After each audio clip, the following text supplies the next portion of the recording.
ఫలించెడివాడు. యోసేపు అనగా అభివృద్ధి.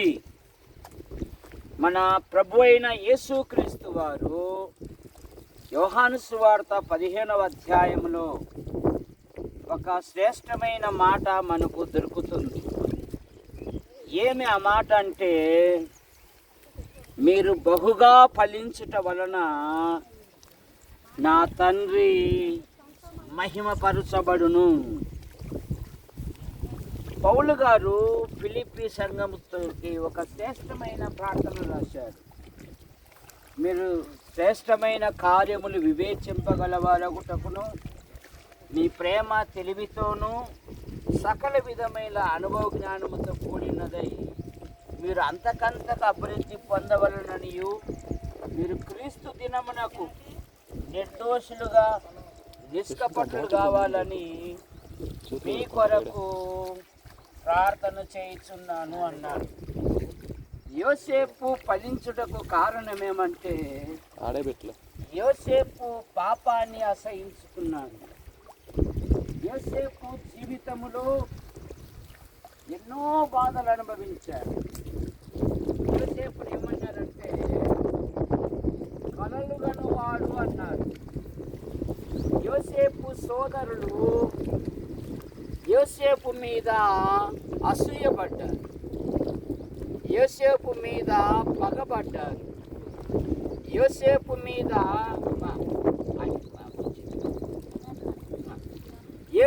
మీద మరింత పగబడ్డారు.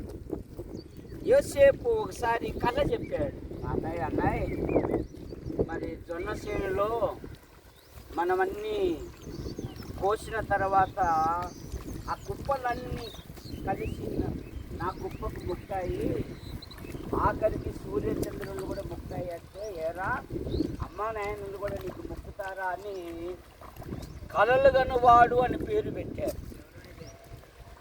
అన్యాయంగా అమ్మబడ్డాడు, ఖైదును అనుభవించాడు. కానీ బైబిల్ ఏం చెప్తుందంటే, అతడు చెప్పిన సంగతి నెరవేరు వరకు యెహోవా వాక్కు అతడిని పరిశోధించుచుండెను అనే మాట మనం చూస్తాం. యోసేపును దేవుడు 41వ అధ్యాయము 41వ వచనంలో ఏముందంటే, తన తండ్రికి కబురు చెప్తూ ఉన్నాడు. మీరు నా తండ్రి యొద్దకు వెళ్ళి మీ కుమారుడైన యోసేపును 45వ అధ్యాయము 9వ వచనములో మీ కుమారుడైన యోసేపును దేవుడు నన్ను ఐగుప్తు అంతటికి నియమించెను ప్రభుగాను అనే మాట మనం చూస్తాం. దేవుడు తన ప్రజలను హెచ్చించువాడు. యోబు గ్రంథం 7వ అధ్యాయంలో ఏముందంటే, అట్లా ఆయన దీనులను ఉన్నత స్థలములలో ఉంచును, దుఃఖపడు వారిని ఆయన క్షేమమునకు లేవనెత్తును అనే మాట మనం చూస్తాం. కనుక ప్రియులారా, ఆయన హెచ్చించు దేవుడు. పేతురు పత్రికలో కూడా దేవుడు తగిన కాలమందు మిమ్మల్ని హెచ్చించున్నట్లు ఆయన బలిష్టమైన చేతి కింద దీన మనస్కులై ఉండుడే అని బైబిల్ సెలవిస్తూ ఉంది.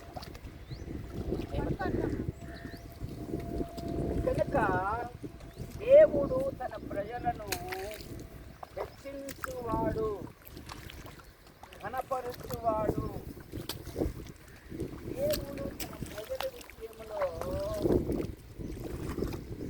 ఉన్నత స్థాయిలో ఉంచు దేవుడు.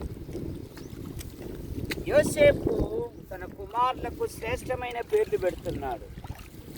ఏ దేశమందు నేను బాధపడ్డానో ఆ దేశములో నా బాధను మరిచిపోనట్లు చేశాడు.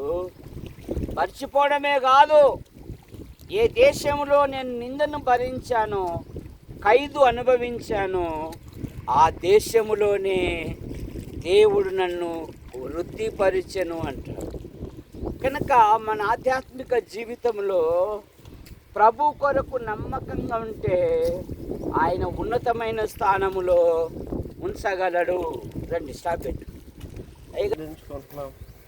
యోసేపు జీవితం ద్వారా శ్రేష్టమైన సంగతులు మరొక పర్యాయం మేము ధ్యానం చేసుకుని సహాయపడుతూ మీ ప్రేమంతను బట్టి వందనాలు స్తోత్రాలు చెల్లించుకుంటున్నాం. గొప్ప దేవుడు, సర్వశక్తిమంతుడు దేవుడు, పాపమైనటువంటి మమ్మల్ని ఎంతగానో మీరు ప్రేమిస్తూ ఉన్నటువంటి దేవుడు, అందరి బట్టి వందనాలు స్తోత్రాలు చెల్లించుకుంటూ ఉన్నాం. మరణమగినంతగా మా ఏడల మీకున్నటువంటి ప్రేమ ఎంతో గొప్పది. అందరి బట్టి స్తోత్రం చెల్లించుకుంటున్నాం. దీవించి ఆశీర్వదించమని యేసుక్రీస్తు శ్రేష్టమైన నామములో ప్రార్థించి వేడుకొంచున్నాం తండ్రి. ఆమేన్. అమ్మ అందరికి వందనాలమ్మ.